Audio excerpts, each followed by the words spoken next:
As with just about every story, there is the rest of the story as it relates to the 80-20 rule. And it is the killer part of the 80-20 rule. It is the part that makes all the difference financially speaking. And if you don't understand it, it will be a huge trip up in the economics of your future practice. If you do understand it, it will help you duplicate the right clientele moving forward. This is The Rare Advisor, proud to be a part of the Advisor Advancement Network and home of a business model supercharged by recurring and repeatable events. Your host is Mike Walters, CEO of USA Financial. He is an investment advisor representative of and securities are offered through USA Financial Securities, member FINRA SIPC, a registered investment advisor.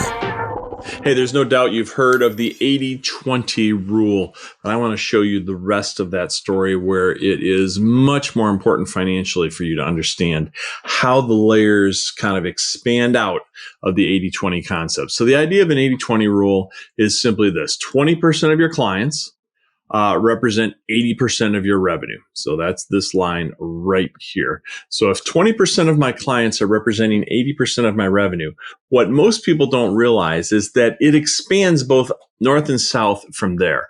In other words, 10% of your clients will represent 60% of your revenue. And 5% of your clients will generally represent 40% of your revenue. So think how important that is.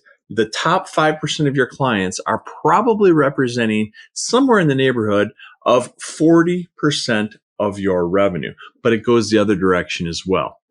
50% of your clients, so the top 50% of your clients. So if this is the top 20 representing 80%, the top 50 represents 95% of your revenue. So the top half of your client base basically represents, for all intents and purposes, basically all of your revenue, which means the bottom 50% of your clients are representing only 5% of your revenue.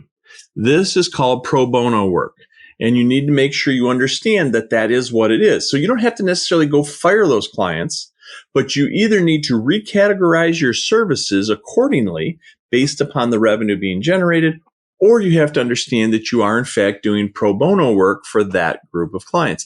And that might be perfectly fine. Maybe they were there when you needed them in the beginning of your career, or whatever the case might be. There's a storyline there. I'm not arguing that. But the point is, you have to understand what the dynamics are, what the economics are, what the accounting is that represents these classifications of clientele. Because without understanding the math, you cannot make smart business decisions.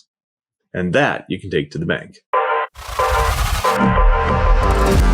This information is for licensed financial professionals only and is not intended for use in soliciting sales from the public. The views expressed represent the opinions of the presenter or their featured guest, not necessarily those of USA Financial or its affiliated subsidiaries. Industry references are generic and not intended to represent actions or beliefs of any individual or entity. Content is only presented to illustrate general principles, beliefs, or ideas and should not be construed as legal or regulatory advice. Trademark and copyright protected. USA Financial and Affiliates.